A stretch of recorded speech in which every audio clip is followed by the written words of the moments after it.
الحمد لله رب العالمين والعاقبة للمتقين ولا عدوان إلا على الظالمين، والصلاة والسلام على إمام الموحدين الذي بعث رحمة للعالمين نبينا محمد وعلى آله وصحبه أجمعين.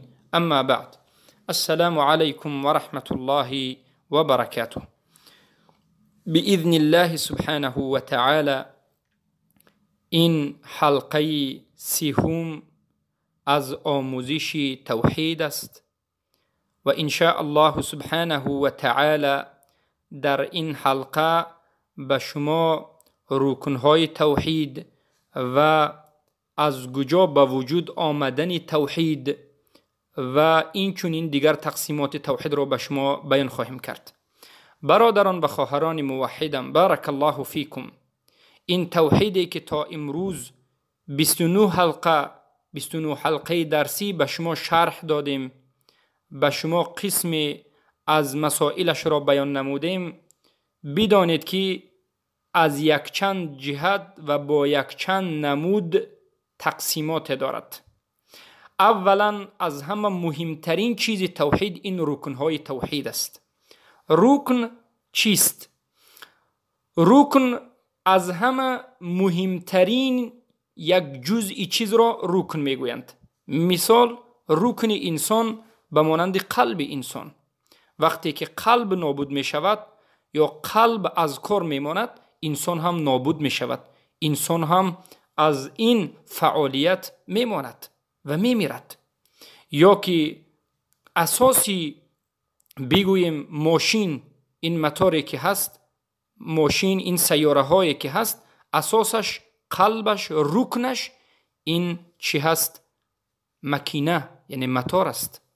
هر یک چیز به خودش اساس دارد، ریشه دارد که وقتی که این ریشه رفت دیگر باقی مانده نابود می شود. اساس خانه پیدیوار خانه است و اساس درخت ریشه درخت است و همچنین توحید به خودش ریشه دارد، اساس دارد و مهمترین چیز دارد که با نابود شدن همین چیز توحید هم نابود می شود. پس توحید پابرجا می شود، قائم می شود، به وجود می آید در بالای دو رکن، در بالای دو ریشه، نفی و اثبات. نفی و اثبات، نفی و اثبات هر دوی همین دو رکن شهادت لا اله الا الله است. لا اله الا الله هم دو رکن دارد که این نفی است و اثبات است. لا اله الحق، نیست معبود بر حق، نفی است، یعنی انکار کردن تمام الهان باطل، کفر ورزیدن به تمام الهان باطل، کفر بالطاغوت، ترک شرک و مشرکین، براءت از شرک و مشرکین، و اثبات نمودن الله سبحانه و تعالی. و عموما توحید هم همین را دارد. نفی چیست؟ انکار نمودن، رد کردن، که همین موجود است در کلمه لا اله الا الله. لا اله، نیست معبود بر حق، یعنی معبودها در این دنیا زیاد است اما معبود بر حق یگانه الله است. این نفی است و نابود کردن عبادت، رد کردن عبادت از همه چیزهایی که بجز الله سبحانه و تعالی است و اثباتش تنها به الله سبحانه و تعالی. و خلاص شدن از شرک، براءت نمودن از اهل شرک، نابود کردن شرک. پس این را میگند نفی و این را میگند رکن اولی توحید. توحیدی که به خودش نفی ندارد، توحیدی که شرک را انکار نمی کند، توحیدی که از مشرکین براءت اعلان نمی کند، یعنی مشرکین را ترک نمی کند، این توحید صحیح نیست. چرا که اولین و اساسترین رکن توحید وجود ندارد. ما چرا به شما این عمل را یا که این رکن را بیان میکنیم؟ شما بگید که چی فایده دارد از آموزش این رکن؟ فایده آموزش این دو رکن توحید همین است که بدان که مهمترین مسئله و مهمترین موضوع توحید دو چیز است: رد کردن الهان باطل، رد کردن مشرکین، رد کردن شرک، انکار کردن اونها، براءت جستن از اونها، کفر به طاغوت، این رکنی توحید است، این اصل دین است.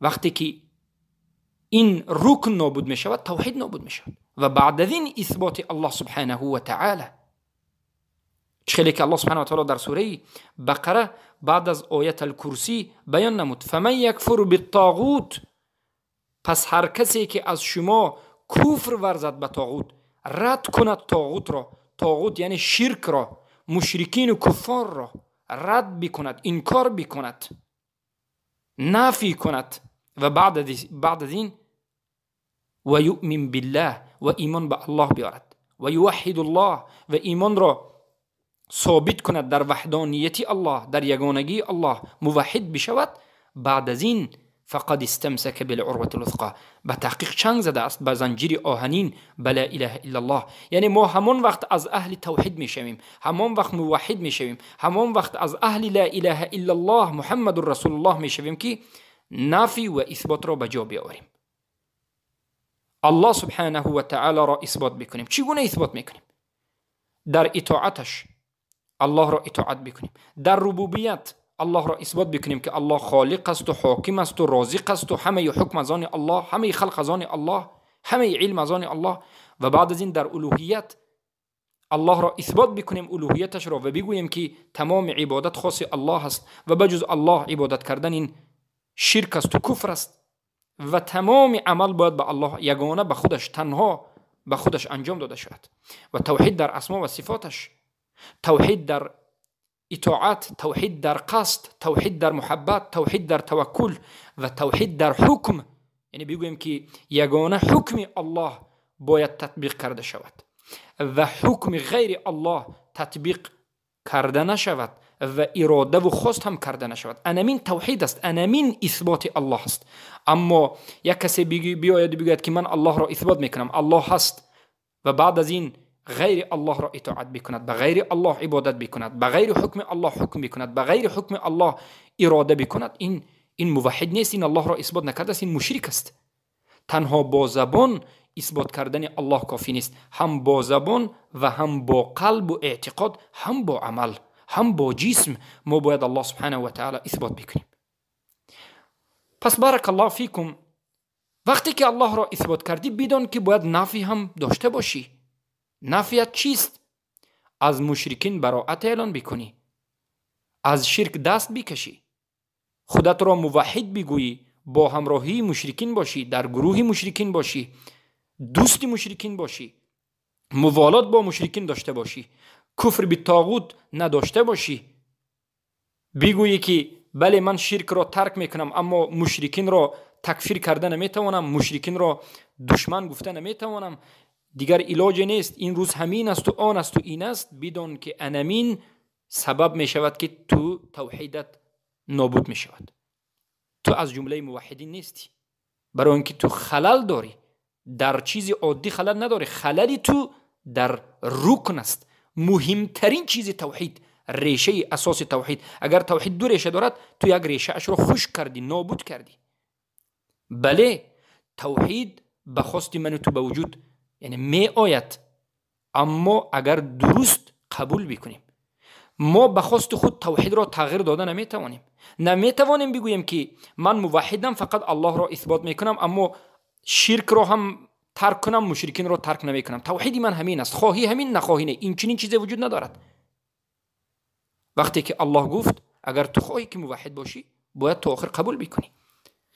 انامین چیز در بین امت اسلام امروز نابود شده است. انامین چیز در بین، انامین مسئله بزرگترین رکن توحید، رکن اول نفی و رکن دوم اثبات، در بین خواهران و برادران مسلمان ملت تاجیک نابود شده است.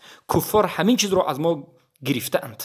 بله امروز کفار، یهود، نصارا، مشرکین خبثا که بدتر از یهود و نصارا است، علمانی و دموکراتی و اینا میخواهند که اسلام ما نفی نداشته باشد، رکن اولش را نداشته باشد، یعنی توحید بدون رکن باشد. بله میگد تو میگد توحید را قبول کن، موحد باش، اما اثبات یک رکنش را، یک ریشه اش را عمل کن. الله را اثبات کن. ربوبیت، الوهیت، اسما و صفات همه اش رو کن. اطاعت و حب و غیره، همین هم یک قسمش رو قبول ندارد. خوب است. اما میگد ما به این دومین ریشه توحید شما که نفی است راضی نیستیم. والله امروز اهل بدعت، اهل شرک و مشرکین و خبثا و یهود و نصارا، همه اینها از انمین رکن توحید میترسند و کوشش کردند، علماهای را ساختند، علماهای درباری را تشکیل کردند، ساختند، به مردم تعلیم دادند و همچنین مردم را تربیه نمودند که در این 50 سال و 100 سال گویا که توحید ما رکن ندارد، گویا که توحید این همیشه دوستداری به کفار است، گویا که توحید این شرک است. اعوذ بالله من ذلك. بله، رسول اکرم صلی الله علیه وسلم در حدیث صحیح گفتند، چگونه که در مسند و سنن روایت شده است که حدیث صحیح است، که پیامبر صلی الله علیه و سلم گفتند روز قیامت وقتی که نزدیک می شود، میزان این تغییر می یابد، ترازو تغییر می یابد. یصدق فیها الکذوب، آدم راستگو را دروغگو گفته می شود و دروغگو را راستگو گفته می شود. و یؤتمن فیها الخائن، آدم خائن را یک آدم امین گفته می شود و آدم امین را، امانتدار را خائن گفته می شود. آدمی که جاهل است و احمق است این را عالم گفته و عالم را جاهل گفته می شود و مشرک را مؤمن و مؤمن را مشرک گفته می شود. بله، امروز همین روز است که می بینیم که سبحان الله توحید را شرک تفسیر میکنند والعیاذ بالله. پس برادرم و خواهری بزرگوارم، نفی این بزرگترین ریشه توحید، رکن توحید است که وقتی که همین نفی را نفهمیدی، ندانستی، اجرا نکردی، تو موحد نیستی. وقتی که موحد نیستی بدون که مشرک هستی، مسلمان نیستی. باید این حقیقت رو ما باید بدانیم. بارک الله فیکم. پس نفی، بار دیگر میگیم که همین مختصرا میگیم کفر به طاغوت است. طاغوت را طاغوت گفتن، اعتقاد باطل کردن، ترک نمودن، دشنام دادن و بدیش را بیان کردن و کفر ورزیدن و تکفیر کردن و کافر شماریدن، یا که شرک را شرک گفتن و ترک کردن و اهل شرک را شرک کردن. چه که اسلام، معنای اسلام هم همین است. معنای اسلام، معنای ایمان، معنای شهادت، معنای توحید، همه اش انمین دو رکن دارد. خود اسلام هم ببینید، اسلام این تسلیم شدن به الله در توحیدش و عمل نمودن به کاملی اسلام و این چنین چی کردن؟ اطاعت الله و رسول و براءت جستن از شرک و مشرکین. انمین براءت جستن نفی است. آدم حتی مسلمان نمیشود وقتی که نفی ندارد، مسلمان نمیشود. کفر بالطاغوت این مهمترین چیز است. پس دو ریشه توحید را ما باید عمل بکنیم. یکمش نفی است، انکار است، کفر بالطاغوت است و الولاء و البراء است، براءت است و تکفیر است که همه اش پی هم می رود، همه اش داخل می شد به نفی. و دومش اثبات است. بارک الله فیکم. اثبات عبادت، اثبات دین، اثبات الوهیت، اثبات ربوبیت، اثبات کمال به الله سبحانه و تعالی. پس باید بدانیم که این نفی و اثبات گرفته شده است از اصل لغت.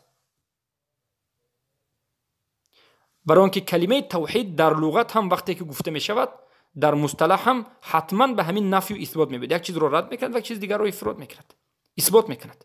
یگانه الله را اثبات میکند در عبادت، در حکم، در دعا، در اطاعت، در محبت، در توکل، و غیر الله را انکار میکند و هر کسی که غیر الله را میپرستد این رو هم انکار میکند. بارک الله فیکم.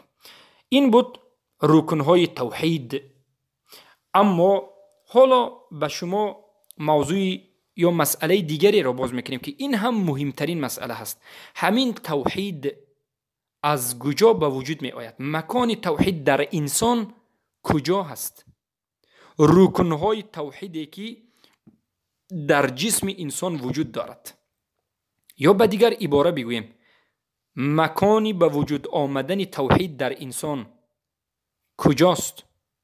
آیا فقط زبان است چخیلی که مرجعه میگویند، یا که مرجعه ها میگویند که فقط قلب است، یا که فقط عمل است؟ چی است؟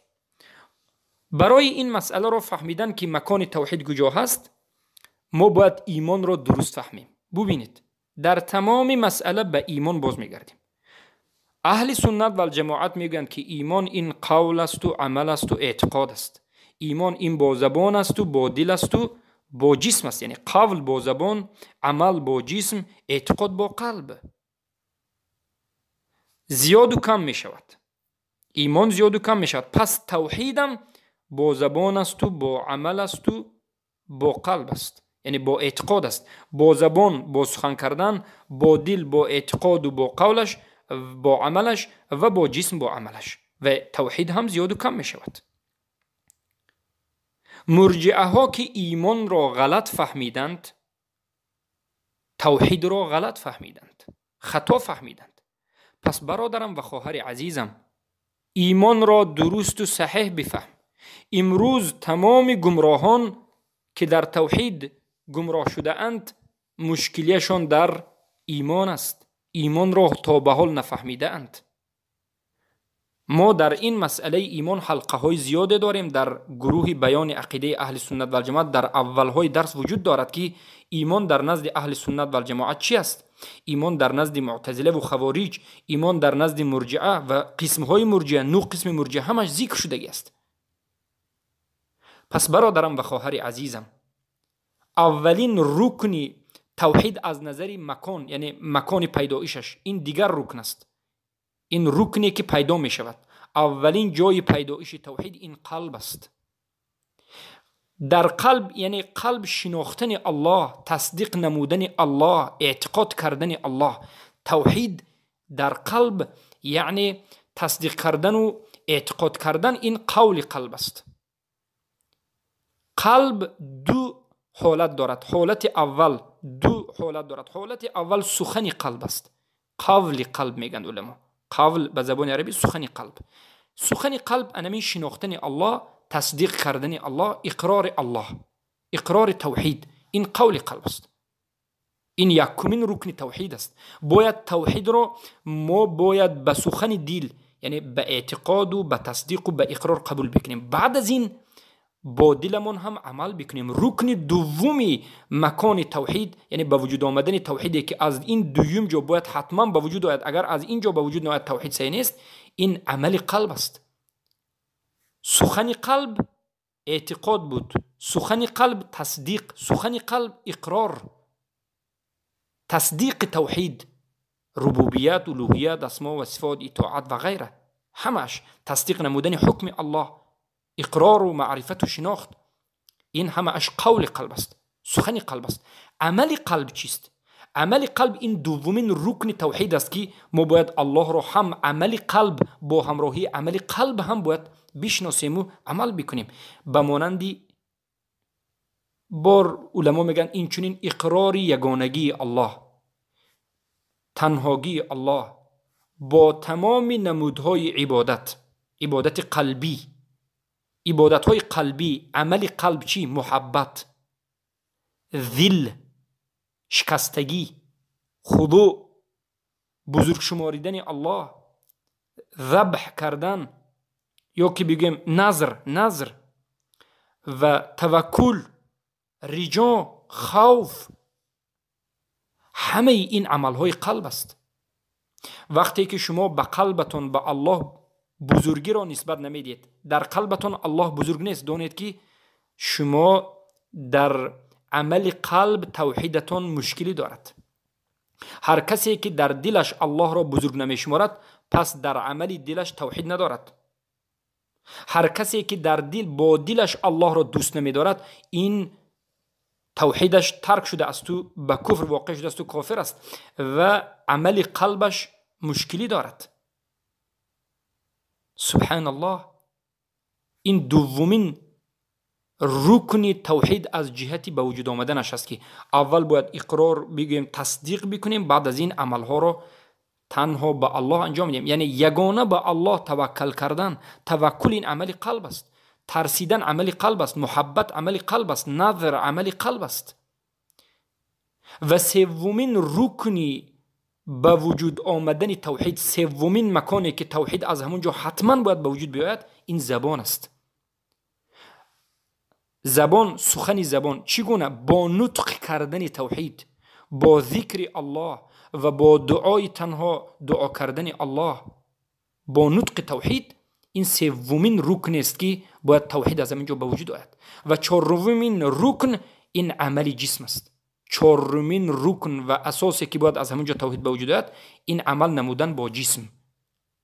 چگونه؟ پابرجا بودن در اطاعت الله و رسولش، هدی رسول الله را ترک نکردن، در شریعت الله و رسول کاملا بودن. این توحید به بدن است. پس ببینید برادران و خواهران عزیز، هر کسی که موحدم میگوید باید توحیدش از همین 4 جای به وجود آید: در سخن قلبش، در عمل قلبش و در سخن زبانش و در عمل جسمش باید توحید دیده شود.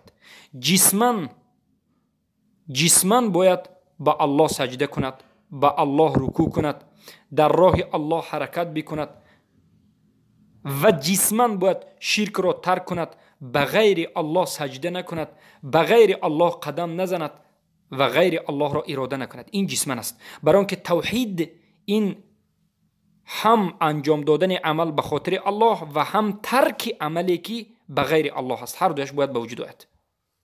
یعنی همون نفی و اثبات را در جسم باید ما نشان بدیم، در عملمون باید ما نشان بدیم که فقط به سوی الله میرویم، به غیر الله نمیرویم. فقط به الله بزرگ سجده و رکوع میکنیم، به غیر الله بزرگ سجده و رکوع نمیکنیم. از همین جهت است که علمای اهل سنت و الجماعت گفتند در سلام علیکم گفتند، در سلام علیک کردن سر رو خم کردن، این از یکی از نمودهای شرک است. گرچنده که شرک اکبر نباشد هم این شرک از قبیل شرک اصغر است که مسلمان نباید سرش را به کسی خم بکند. امروز یک عرف عادتی فساد داریم ما. عرف عادتی آسیای مرکزی همین است که وقتی به یک کسی سلام میکنند، اگر آدم بزرگوار باشد، منصبدار باشد یا به پدرش یا مادرش، سرش را خم میکند، مثل که تعظیم میشود. خصوصا امروز سبحان الله دنیا پرستان و منصب پرستان و طاغوت پرستان سر تعظیم میآورند. آدم موحد، انسان موحد، هم زن هم مرد این عمل رو باید ترک کند. این عمل زیبنده الله است. تعظیم کردن، سرخم کردن این عبادت است و این عبادت تنها باید به الله سبحانه و تعالی انجام داده شود. الله نمیخواهد که یک مسلمان به غیر الله سرخم بکند. این خواری است، این زاری است. یا خستن در پیش کسی، راست شدن و راست ایستادن، این فقط به نزد الله است. راست ایستادن و راست ایستادن همچون احترام، این در نزد الله در روز قیامت می شود. یوم یقوم الناس لرب العالمین، روزی که همه راست می ایستند در روبروی الله. از همین جهت علما حرام کردند که در پیش امیر، رئیس، یک انسان، یک بشر، یک مشرک، یک اولیای همه راست بایستد.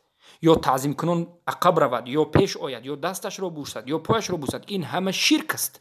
چرا که این شرک از جهت این که این عملها عبادت است، احترام است. این عبادت و احترام و بزرگ شماری خاص الله است. ما باید الله را بزرگ شماریم، غیر الله را بزرگ نشماریم. این شرک عملی است. وقتی که عملا توحید را میخواهی، همه اینها را باید ترک بکنی و همه این عبادت را با الله سبحانه و تعالی انجام بدی. انا این توحید عملی است. اما توحید اعتقادی، توحید قلبی، یعنی به قلبت فقط به الله امید کنی، تمام نیکی و بدی را از الله دانی، به غیر الله امید و آرزو نکنی، به غیر الله هیچ وقت خودت را نیازمند نکنی، فقط نیازت را از الله دانی. امروز زیادن کسانی که رزقشان را از غیر الله میدانند و روی خاطر میکنند به خاطر اینکه یک کسی به این رزق میدهد یا غیره، یا که سبحان الله امید و آرزوی از کسی دارند. این دلالت میکند که توحیدشان ضعیف است. از کسی امید نکنید، به کسی آرزوی نکنید، به کسی خودتون را معلق نکنید. همه امید آرزوی شما باید از الله باشد. تمام نیکی که می آید از الله دانید و تمام بدی که می آید از الله دانید. تنها از الله بترسید و از غیر الله نترسید. البته ترس طبیعی وجود دارد، اما ترس سختی که صوفی ها یا که دیگرها از قبرها حتی می ترسند. از جن ها سخت ترسیدن، این همه از شرک است. این شرک اعتقادی است. تنها به الله توکل بکنید. انا این توحید قلبی و عمل قلب است. الله را تصدیق بکنید، به الله اعتقاد بکنید. این عملی قلب نیست، بلکه این قول قلب است. توحید قول قلب، سخن قلب. و بعد از این به زبانتون توحید رو بگویید، غیر الله را دعا نکنید، لا اله الا الله را معنیش رو بفهمید و تکرار بکنید، به سوی توحید مردم را دعوت بکنید. انا این عمل نمودن به توحید با زبان است. بارک الله فیکم و حیاکم الله بیاکم. پس برادران و خواهران بزرگوارم، توحید در نزد اهل سنت و الجماعت انا همچنین تقسیمات دارد، خشک خالی نیست. توحید در نزد اهل سنت انسان را می سازد. توحید فقط با قلب نیست، توحید فقط با زبان نیست، توحید هر سهش است. اگر یک انسان خود را موحد بگوید، باید زبانا موحد باشد، قول زبان، قول لسان داشته باشد، یعنی سخن زبان، باید به زبانش موحد باشد. الله را دشنام ندهد، به غیر الله کسی را دعا نکند، سخنهای شرکی نگوید، دعاهای شرکی نکند، به سوی کفر و بدعت دعوت نکند. پس زبانا موحد شد و قلبش هم باید موحد باشد و جسمش هم باید عملا موحد باشد. هر سهش از هر سه جانب، زبان، دل، جسم، اگر یکی از این مکانها توحیدش نابود شود، داند که انسان مشرک است. امروز میبینیم بسیار مشرک را زبانا مشرک شده است، میگد من دلم خوب است، من هر آن چیزی که توحید میگد به دلم بله، من میگم که به غیر الله توکل نمیکنیم، از غیر الله نمیترسیم، خوفمون از غیر الله نیست، رجا فقط از الله میکنیم، محبت و اطاعت این داریم. عملا روزه و زکات و حج و نمازمون همه اش به خاطر الله است، اما میبینیم که زبانا غیر الله را دعا میکنند، به غیر الله ندا میکنند، استغاثه میگیرند، وسیله میگیرند غیر الله را بین خود و بین الله. شرک اکبر. چخیلی که بعضی از خوبثا خودشون را از مذهب حنفی میگند، وسیله گرفتن بین خود و بین الله را جایز میدانند که این شرک است. البته وسیله جایز است، سه نمودی وسیله که ما به شما میگیم: وسیله به نامهای الله کردن، وسیله به عملهای نیک کردن، عملها را به خاطر الله میکنی و از الله دعا میکنی که به خاطر همین عمل مرا کمک کن، و وسیله به خاطر از یک انسان زنده ای که موحد است در پیشت است از همون دعا طلب کردن. انا این سه نمود وسیله باقی مانده است همه شرک است. به انسان مرده، به قبر اولیای، به واسطه اولیای رفتن شرک است. بعضی ها به همین واسطه به زبانشان مشرک میشوند، بعضیشان به زبانشان دفاع میکنند از حکم غیر الله و اسلام را به زبانشان انکار میکنند و حکم غیر الله را جایز میدانند. این مشرک شدن به زبان است و این چنین به اعتقاد قبول کردن همین است. پس برادرم و خواهر موحدم، به زبان موحد شدن تنها کافی نیست، به قلب موحد شدن تنها کافی نیست. ما باید هم به زبان، هم به قلب یعنی دل و هم به جسم باید موحد باشیم. امروز اهل بدعت و مشرکین و این خوبثا را میبینیم که اینها مشکلشون در همین است که همین موضوع را نفهمیدند که باید از همه جهت ما موحد باشیم، چرا که اونها مرجعه هستند. اونها این خوبثا توحید یعنی ایمان را خطا فهمیدند، ایمان را فقط قلب فهمیدند، ایمان را فقط اعتقاد فهمیدند، ایمان را عمل نفهمیدند، عمل را از ایمان ندانستند، سخن را از ایمان ندانستند، از همین جهت توحید را هم خطا کردند. پس این بود یکی از مسئله های بزرگترینی که ما باید بفهمیم پیش از این که به مسائل دیگر وارد بشویم. بارک الله فیکم. با همین این مسئله را به پایان میرسانیم و باذن الله سبحانه و تعالی در حلقه های آینده قسم های توحید را که یعنی به وجود، یعنی از کجا به وجود آمدنش، یا که بار دیگر اگر تکرار بکنیم یعنی قولی و غیره بودنش، یا که نمودهای قسمهای توحید، یعنی توحید چند قسم بودنش و علما سخنشان در این مسئله چی بودنش